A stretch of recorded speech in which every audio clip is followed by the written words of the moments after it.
Presentando el boricua invicto desde Villalba, Puerto Rico, here is Oscar, el pupilo Collazo! Calling to the stage his opponent from the red corner, Jason Bison. ちょっと相当右のアッパーからちょっと左のフォローしたんでしょうか。これですね。右ですね。全くこれ見えないパンチな。 Ang binansagang striker ng Agusan del Sur. Yan ang ating pag-uusapan mga boss. Sa darating na 20th ng Setyembre ay magiging challenger ang ating bida sa kasalukuyang WBO World Minimum Champion na si Oscar Collazo na gaganapin sa Fantasy Springs Casino Indio, United States. Sa laban na ito ay susubukan ng ating bida na maging isang ganap na World Champion. Bago tayo magtungo sa pagtatapos ng ating video ay atin munang balikan ang mga laban ni Jason Bison nang sa ganon ay magkakaroon tayo ng idea kung kakayanin ba niya si Oscar Collazo o hindi. Kung handa ka na, let's go at simulan na natin. Ang ating bida sa video na ito ay si Jason Striker Bison ay isang boksingero na unti-unting nakikilala sa international na entablado dahil sa kanyang galing at determination. Nagsimula ang professional na karera ni Jason Bison noong Oktubre 15, 2016 nang kanyang talunin si Frankie Baton sa pamamagitan ng technical knockout sa ikatlong round. Mula noon, mabilis siyang umangat at naitala ang sunod-sunod na panalo sa pamamagitan ng knockout na siyang nagbigay sa kanya ng palayaw na striker.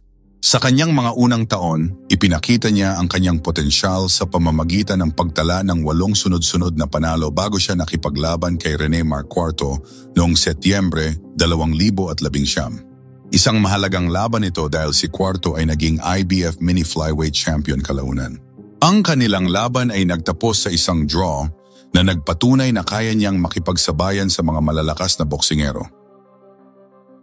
Makalipas ang isang taon, hinarap ng ating bida ang pambato ng Indonesia na si Thibaut Monabesa noong Pebrero 27, 2022. Ang undefeated na pambato ng India na si Nutlai Lalbiakima na naganap noong the 18th of June, 2022 sa World Trade Center sa Dubai, United Arab Emirates. Itinuturing ito na mahalagang yugto sa karera ni Bison dahil ito ang kanyang pagkakataon na makakuha ng international na titulo matapos ang controversial na desisyon sa kanyang nakaraang laban.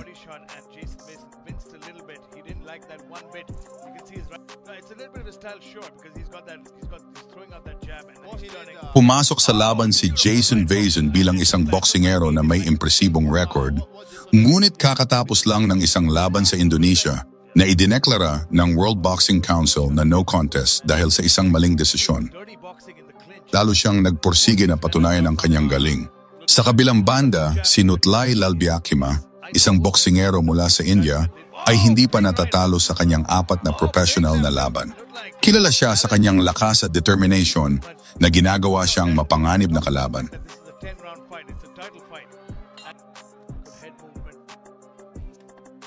Ang laban ay para sa bakanteng WBC Asian Boxing Council ABCO Continental Light Flyweight title.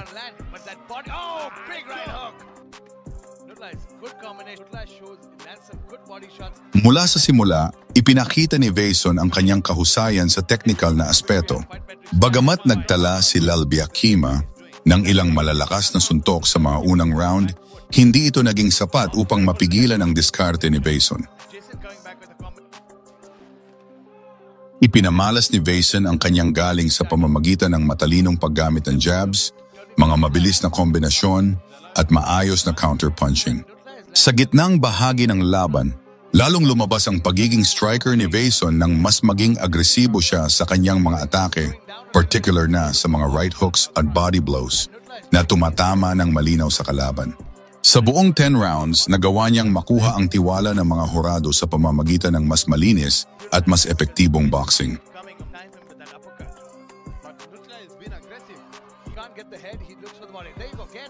Nagtapos ang laban sa isang unanimous decision pabor kay Jason Bison ng score na 97-94, 97-93. Tagumpay na ito ay nagbigay kay Bison ng kanyang unang major regional title at ito rin ang naging unang pagkatalo ni Nutlai Lalbiakima sa kanyang professional na karera. Ang panalo ay nagpalakas sa rango ni Vaison at nagbigay sa kanya ng karapatan na maituring na isa sa mga pinakamahuhusay na boksingero sa Asia sa kanyang dibisyon.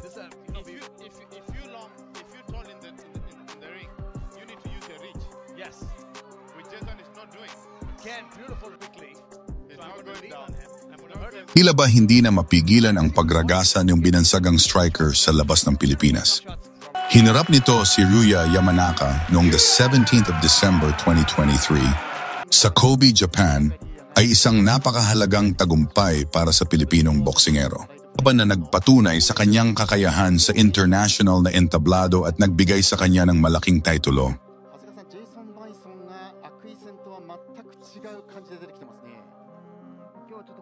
Pumasok sa laban si Jason Vaison na may 10 panalo at 1 draw, habang si Yamanaka naman ay hawak ang 19 na wins, 2 loss, at 7 wins sa pamamagitan ng knockout na isang dating World Boxing Organization World Mini Flyweight Champion at ang kasalukuyang may-ari ng WBO Asia Pacific Light Flyweight title. Siya ay itinuturing na paborito ng marami, lalo na dahil nasa home court siya. Ang laban ay nakatakdang tumagal ng 12 rounds. Mula pa lang sa simula, parehong maingat at agresibo ang dalawang boksingero. Sa unang round, nagpakita si Yamanaka ng magandang galaw at sinubukang gamitin ang kanyang jab upang kontrolin ang laban.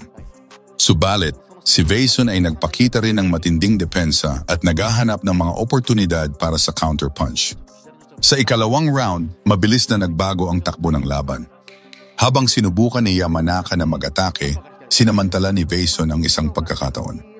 Matapos ilunsad ni Yamanaka ang isang jab, matagumpay na tinamaan ni Vaison ang kanyang kalaban ng isang malakas at perpektong kanang uppercut sa panga. Ang matinding suntok na ito ay nagpabagsak kay Yamanaka sa canvas. Halata sa kanyang muka ang matinding tama at kahirapang bumangon.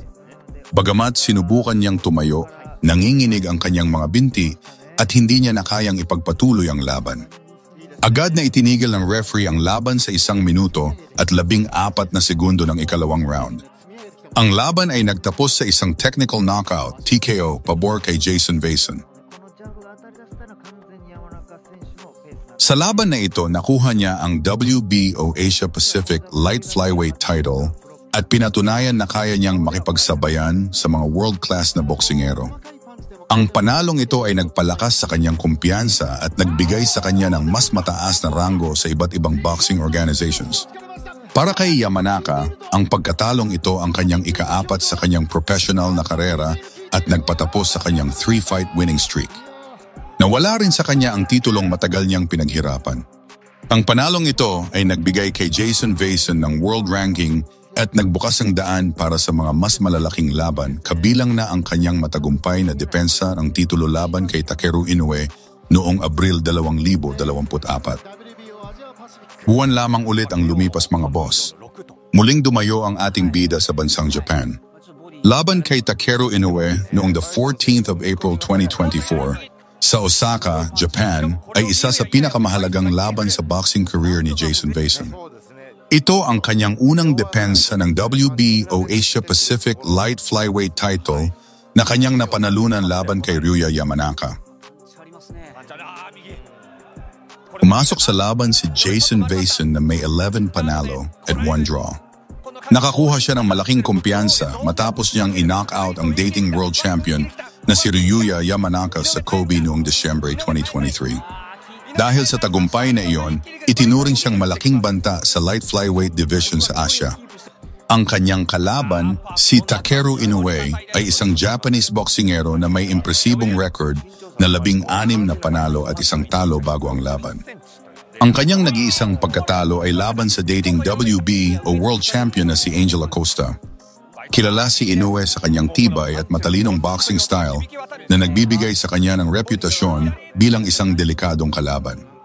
Mula pa lang sa simula, ipinakita ni Vaison ang kanyang kahandaan na depensahan ang kanyang titulo. Ngunit hindi rin nagpatalo si Inoue na nagsimula ng mas agresibo sa mga unang rounds. Rounds 1 to 4, maingat ang dalawang boksingero. Ginagamit ni Inoue ang kanyang jab at footwork upang subukang kontrolin ang distansya. habang si Vason ay naghihintay ng pagkakataon para sa mga malalakas na counterpunch. Rounds 5 to 8, sa mga round na ito lalong uminit ang bakbakan. Si Vason, na kilala sa kanyang striker na estilo, ay nagsimulang magpakawala ng mas maraming solidong suntok, particular na sa katawan ni Inoue. Nagpakita rin si Vason ng magandang combination sa ulo at katawan na nagpahirap kay Inoue na makahanap ng ritmo. Bagamat nakakabalik si Inoue sa pamamagitan ng kanyang mabilis na mga kamay, mas malinaw ang mga tinatamaan ni Vason.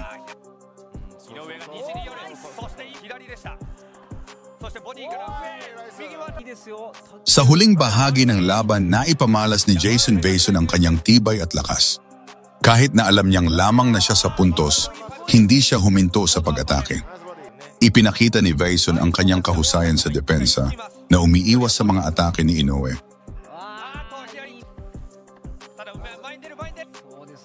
Parehong nagpapakawala ng malalakas na suntok ang dalawa na nagbibigay ng magandang pagtatapos sa laban. Nagtapos ang laban sa isang unanimous decision pabor kay Jason Vason. Matagumpay na naidepensa ni Vason ang kanyang WB o Asia Pacific Light Flyweight title. Ito ang kanyang kauna-unahang depensa ng isang titulo na nagpapatunay sa kanyang kakayahang manatili sa tuktok ng kanyang dibisyon. Ang panalong ito ay nagpalakas sa kanyang posisyon sa mga world rankings ng boxing. Nagbigay ito sa kanya ng mas mataas na posibilidad na makipaglaban para sa isang world title sa hinaharap. Hindi lang lakas ang ipinamalas ni Vason sa laban na ito, kundi pati na rin ang kanyang tibay, diskarte at abilidad na panalo sa pamamagitan ng desisyon. Ipinakita niya na hindi lang siya isang knockout artist kundi isang buo at kumpletong boksingero. Ang panalo ni Jason Vason laban kay Takeru Inoue ay nagbigay ng mas maraming atensyon sa kanya bilang isa sa mga promising na boksingero mula sa Pilipinas na naglalayong maging world champion. 4 na buwan ang lumipas, nagkaroon muli ng isang mahalagang tagumpay si Jason Vason laban kay Shanborlang Marbanyang na naganap noong 26 ng Setyembre 2024 sa Bangkok, Thailand. Ito ang naging daan para makuha niya ang kanyang ikatlong regional boxing title. Ang laban ay para sa bakanting Asian Boxing Federation ABF Light Flyweight belt. Si Marbanyang, isang boksingero mula sa India, ay kilala sa kanyang pagiging agresibo at pagiging matapang sa ring.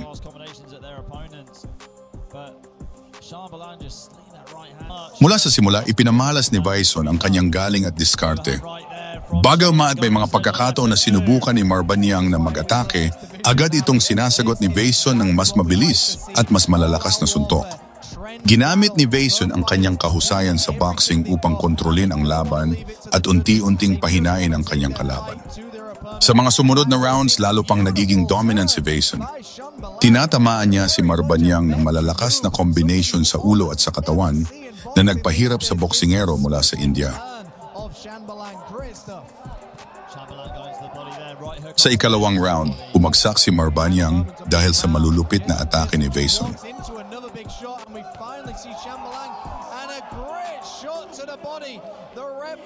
Sa ikasyam na round, malinaw na pagod na si Marbanyang at hindi na kayang makipagsabayan. Sa puntong ito, pinalitan ni Vason ang kanyang atake sa malalakas na uppercuts at body shots.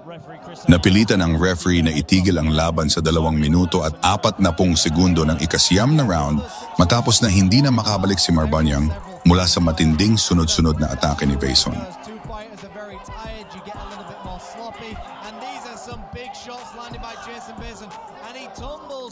Ang laban ay nagtapos sa isang TKO na pabor kay Jason Vason.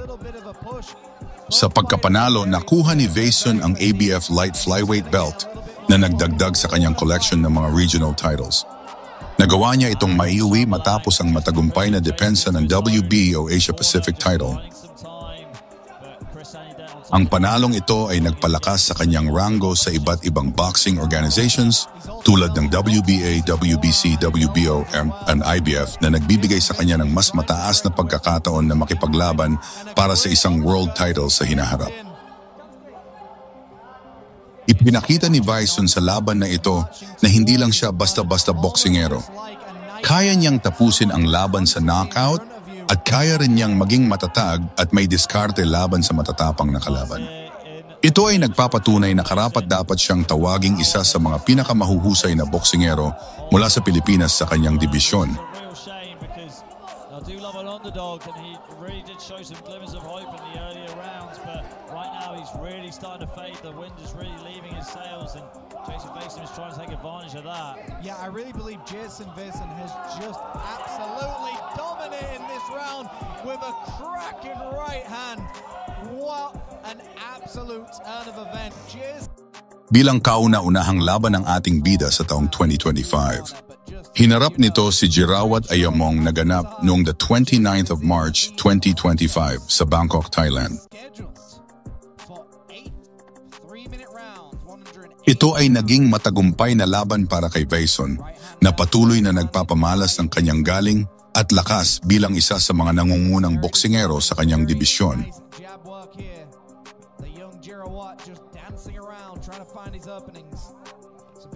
Mula sa simula, si Vason ay nagpakita ng matinding determinasyon. Ginawa niya ang lahat para kontrolin ang laban at ipakita ang kanyang superior na skills. Nice left hook to right hand downstairs by Jason. Jason very fast. In and out footwork. Left hand to right hand for Jirawat. Si Jirawat Ayamong, isang Thai na boksingero, ay nagpakita rin ng tapang ngunit hindi niya kinaya ang lakas at bilis ng Pilipinong boksingero.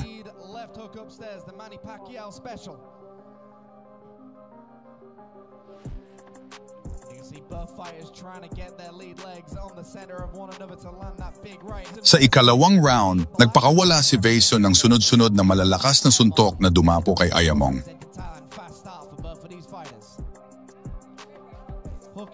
Ang mga matitinding suntok ni Vason ay nagpahirap kay Ayamong na makabangon. Dahil sa dami ng tama, napilitan ang referee na itigil ang laban sa 1 minuto at 35 segundo ng ikalawang round. Ang laban ay nagtapos sa isang knockout na pabor kay Jason Vason. Ito ay isa sa pinakamabilis niyang panalo at nagpapakita na ang kanyang lakas ay lalo pang tumitindi. Ang knockout win na ito ay nagpalakas sa kanyang reputasyon bilang isang striker at nagpatunay na siya ay isang boksingerong may kakayahang tapusin ang laban ng maaga. Ang panalong ito ay bahagi ng kanyang matagumpay na karera na nagdadala sa kanya sa mas mataas na ranggo sa mundo ng boxing at naglalapit sa kanya sa kanyang pangarap na maging world champion. Hanggang dito lang muna tayo mga boss. Muli, salamat sa laging pagtangkilik. God bless at mag-iingat lagi ang lahat.